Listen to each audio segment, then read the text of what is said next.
From the book of Judges, chapter 13, verse 24 to 25, chapter 16 to 28. The woman gave birth to a boy, named him Samson. He grew, and the Lord blessed him. And the Spirit of the Lord began to steer him while he was in Mahane-dan, between Zorah and Eshtaol. Then Samson prayed to the Lord, O sovereign Lord, remember me, O God. Please strengthen me just once more, and let me, with one blow, get revenge on the Philistines for my 2 eyes. And now let's open our heart, our mind, and our soul to listen to the sermon by Rev. Yun Mishin entitled Strength in Surrender, the Story of Samson. I just choose from our one of judges. How many judges? 12. Then I think when you are young or old, you may have heard about Samson, isn't it? Samson. So I think, have you ever met someone who had all the potential in the world, yet somehow keep making the wrong choice? I think I call that person is Samson from the Bible. He was one of the people, very strong, but he had a lot of mistakes. So he was chosen before birth and filled with God's Spirit and given extraordinary strength. But he often let his desire and pride and anger control him. So his story, Samson's story, is not just a tragic tale from ancient Israel. It is mirror showing us how God's gifts can be misused and how His mercy still offer redemption. So the Bible tells many stories of people God used, Abraham or Moses or David, but one of the most surprising is Samson. He was the strongest man, as you remember in the Bible, but also one of the weakness of the self-control. He could not control himself. His story shows us that God can use anyone, all of us, even though who make big mistakes. Yeah, if they turn back to Him, if you are still be with Him, still be work with Him. So let's check for how was the Samson. I think this is our Bible stories. Then God chooses Samson before he was born. According to Judges chapter 13, verse 3 to 5, angels is message to Samson's mother, isn't it? So, like Israel was under the rule of the Philistines, and for 40 years because of their sins. So, I think sin makes us something making not free for our life. An angel appeared to Samson's mother and said, "You will have a son. He will begin to deliver Israel from the Philistine." So he is the one of leader to bring out the Philistine.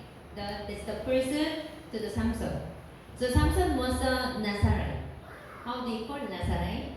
Is the one to, according to in the Bible, Nazarite was the one to no wine allowed, and no touching dead things, and no cutting his hairs.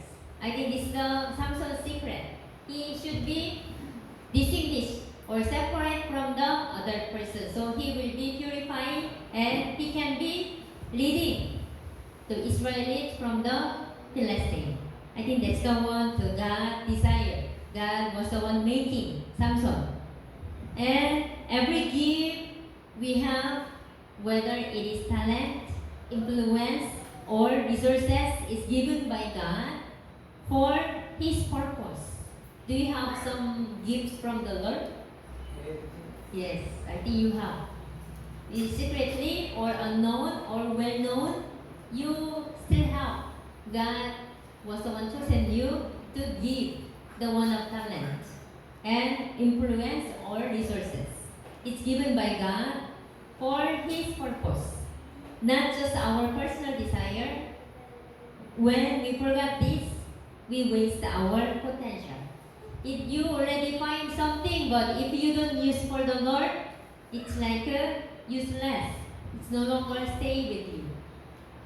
Do you get for something? Maybe you already lost some your talent. If you are not using, yeah, you are no longer. So God has planned. It's point two. God has a plan for our life before we are even born. And He gave each of us special calling. What is your special calling? As a servant of the Lord, in the church, or as outside of church, or in family. What's your calling from the Lord? Like just like builder. I think when I built this church, before this building exists, there was blueprint. So this is church. How many? House size? And this one's here. There's a 2 chair for women, and there's an office, and there's a restaurant, and there's a stair going up. There's a rooms. How many rooms? And then this is first name. Before we built this one, and then there was already blueprint. So one plan. So like God has a blueprint for your life. So you have to build yourself as well in God's sight. So you will not lose the using good purposes. And the Samson strength came from God, isn't it? Not from the mother or not from the others. But the small, like a compromise lead to big downfalls. I think it's the Samson's a lot. He got the mistakes. So Samson ignored his Nazarite vows. He touched dead bodies, according to Judges chapter 14, verse 9, and drink at feast. He used to go to feast and then drink the alcohol, the no drink, here no wine allowed, and fell into immoral relationships. He has I think before married, the girlfriends like this. His final downfall came through his relationship with Delilah.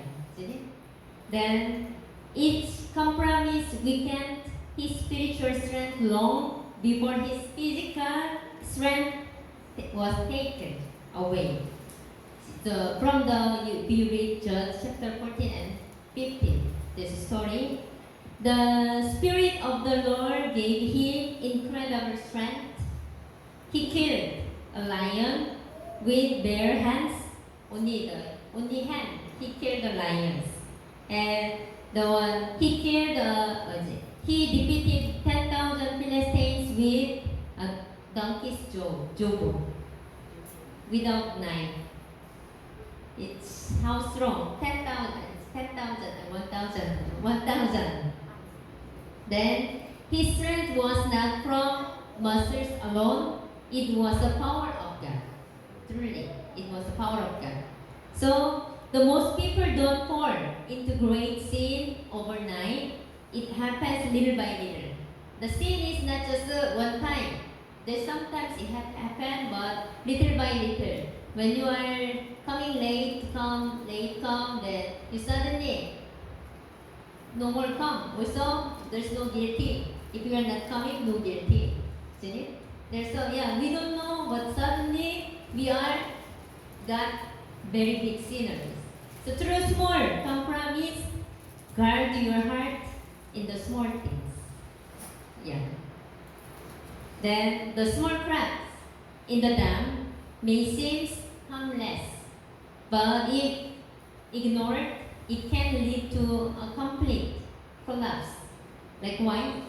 Spiritual compromise starts small, but end is big damage.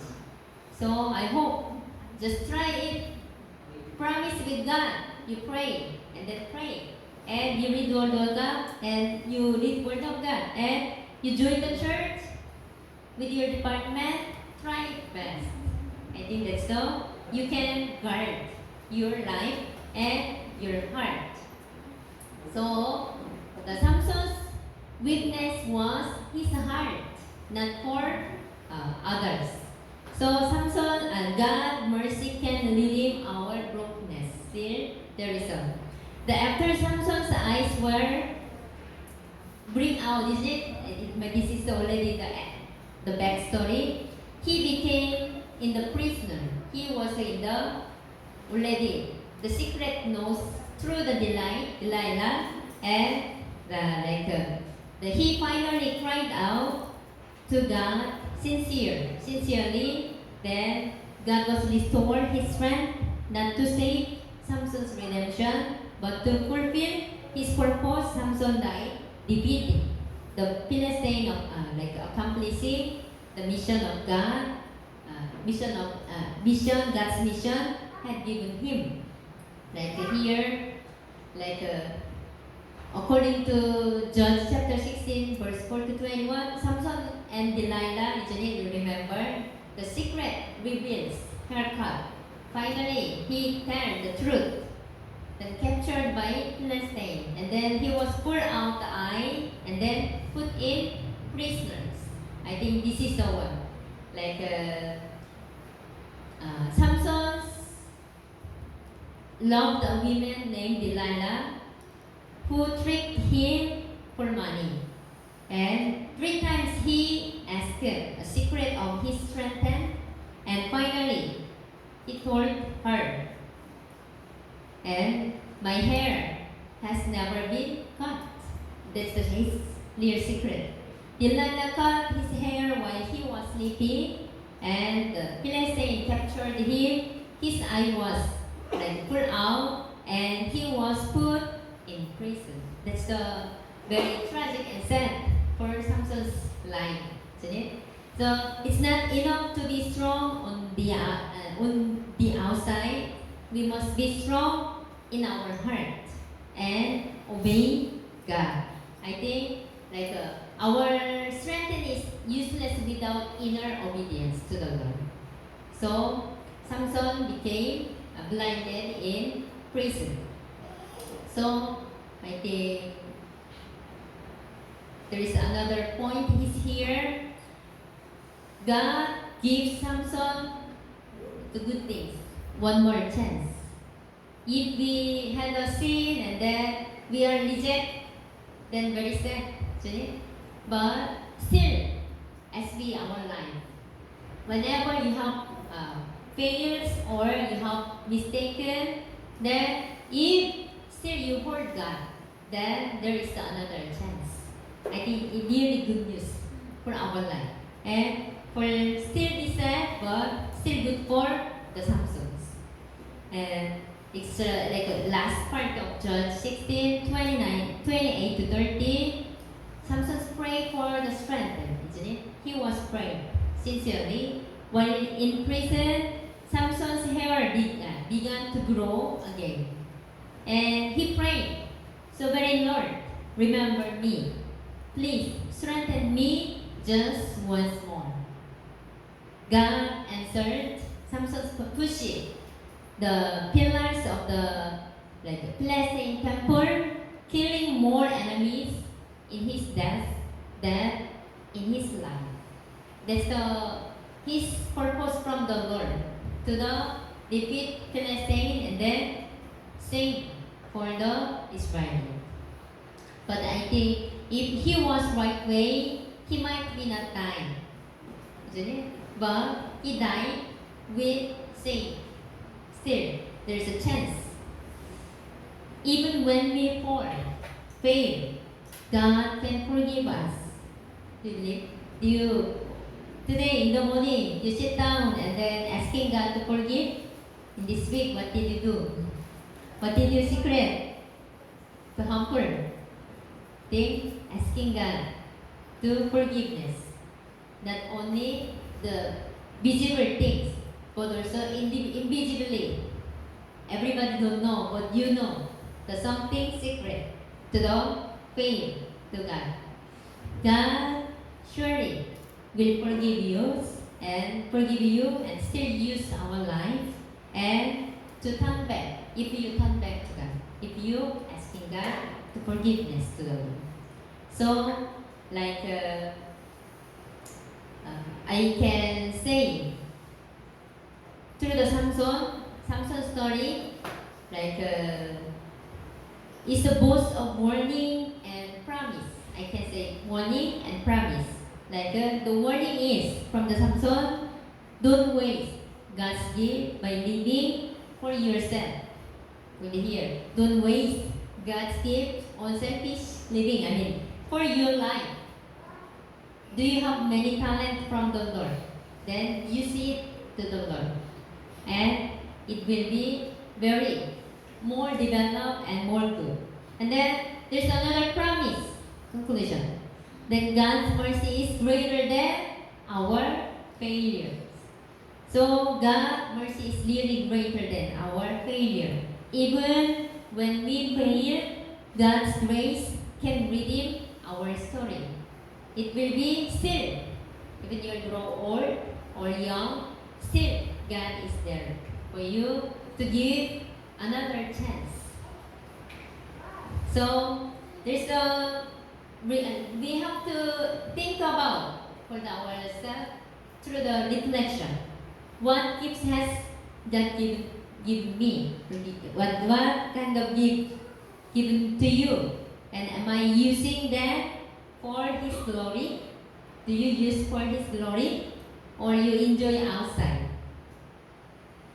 I hope you use for the glory of God.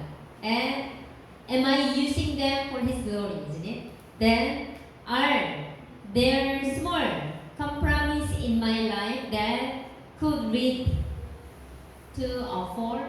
What is your compromise or problem? Even the small. Don't repeat and repeat. It must be very corrupt.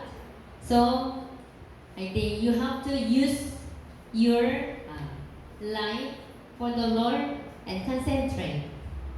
So, do I believe God can use me again after failures? You experience, isn't it? Sometimes you go away from the church, but still, if you back, it's so God is welcoming you. That's the God is still use you. God is still bless you. That's the main point.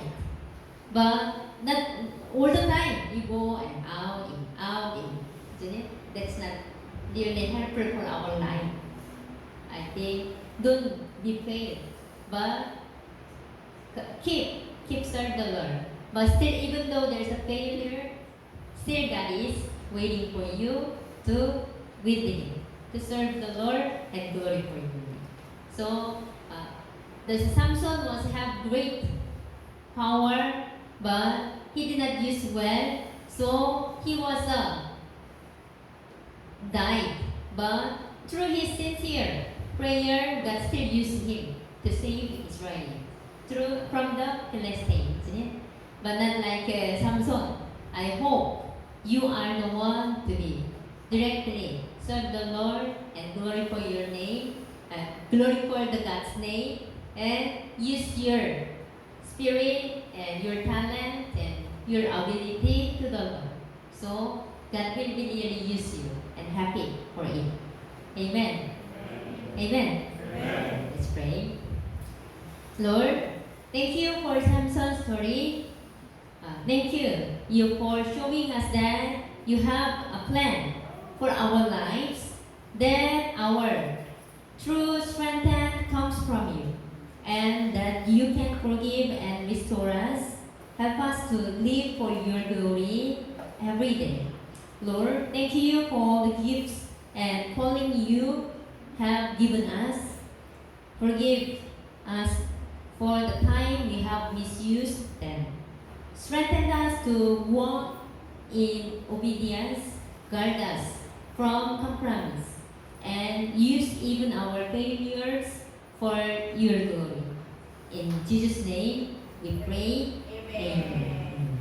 Hello, good morning po sa ating lahat.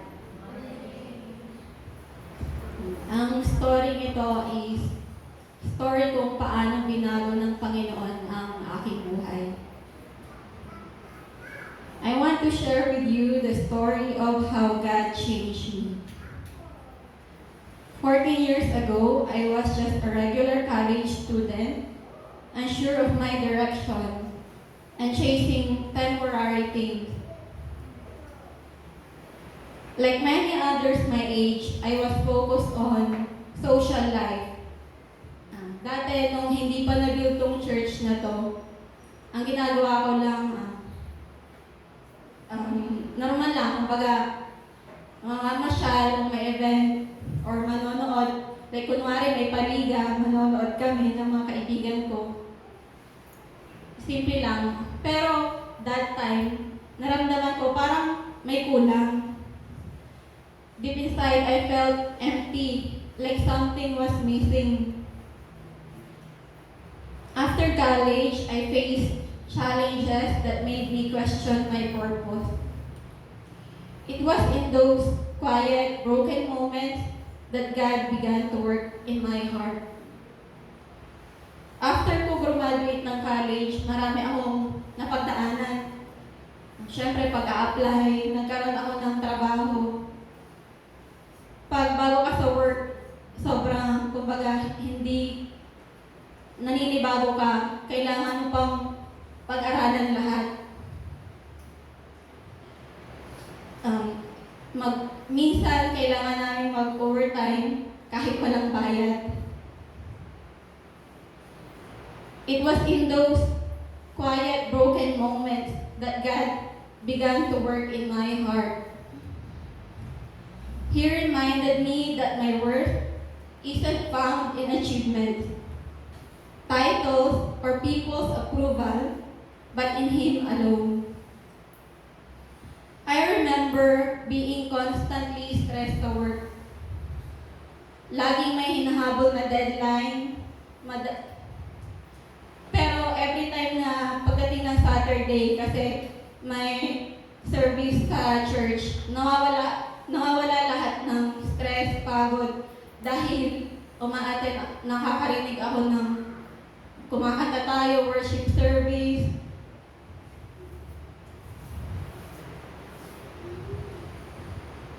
While I was working in Manila, siguro marami sa inyo, parang every time na magpo-post ako, or sa story, or mukhang parang ang saya-saya ko. Kasi ang dami kong napupuntahang magagandang lugar. Kumakain sa iba't ibang restaurant.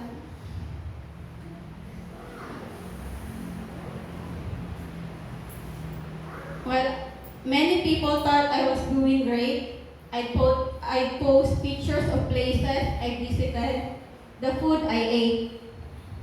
But in truth, I was just trying to fill the emptiness. I was trying to distract myself from the loneliness of being far from home. Mahirap mamuhay mag-isa, walang kasama. Every time pag nagkakasakit ako, kailangan ko pa rin bumangon para bumili ng gamot.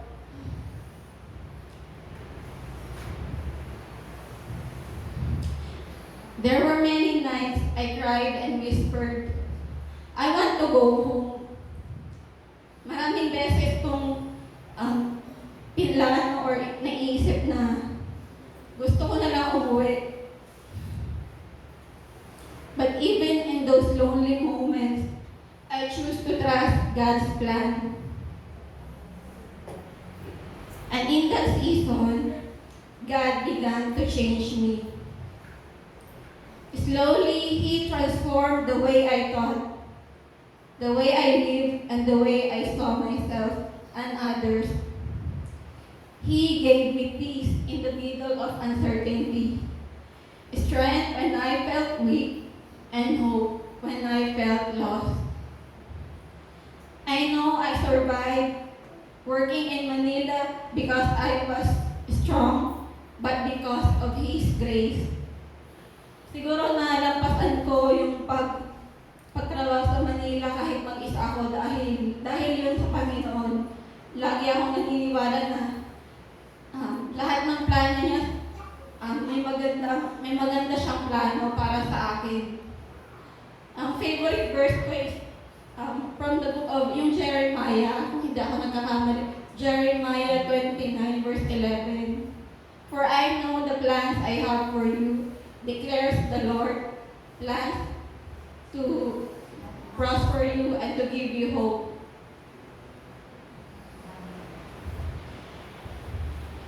Never akong iniwanan ng Panginoon. Kahit malayo ako dito sa simbahan, I always look for a local church. Marami akong napuntahang simbahan. Kung familiar kayo, una is sa Mandaluyong. Ang tawag is Highway Hills Methodist Church. After na napunta akong Bulacan, naka-attend din ako sa Giginto Methodist Church. Palipat-lipat siguro kasi lumilipat ako ng trabaho. And then, natry ko rin mag-attend sa GIL, Jesus is Lord, and pinakahuli is yung sa BGC sa Taguig, yung Victory.